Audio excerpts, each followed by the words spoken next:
আমাদের একটা বড় প্রত্যাশা যে আমাদের মা সকলের দোয়ায় সুস্থ হয়ে উঠবেন, সকলের দোয়ায় তারেক রহমান সাহেব দেশে ফিরে এই নির্বাচনের নেতৃত্ব দিবেন এবং দেশবাসী আল্লাহ পাকের ইচ্ছায় তাকে নির্বাচিত করে প্রধানমন্ত্রীর চেয়ারে অধিষ্ঠিত করবেন এবং গাজীপুরের এক আসন সেই সরকার গঠনের একটা গুরুত্বপূর্ণ ভূমিকা রাখবে।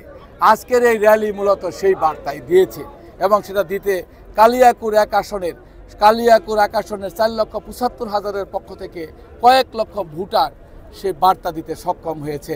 আমি অত্যন্ত সন্তুষ্ট যে এত মানুষ কষ্ট করে কষ্ট করে প্রায় 7 কিলোমিটার দীর্ঘ এই র্যালিতে অংশগ্রহণ করলো। ধন্যবাদ এবং কৃতজ্ঞতা।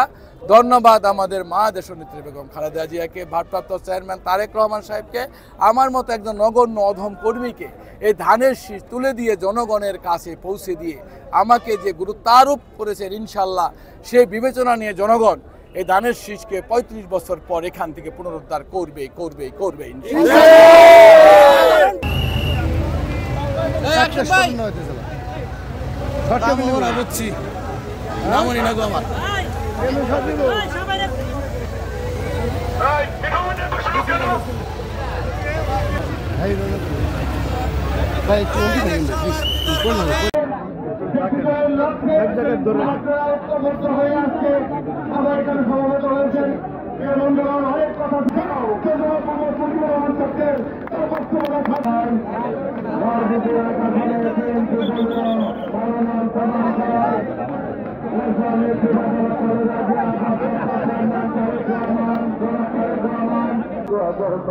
কবুল আর মঞ্জুর করে দাও।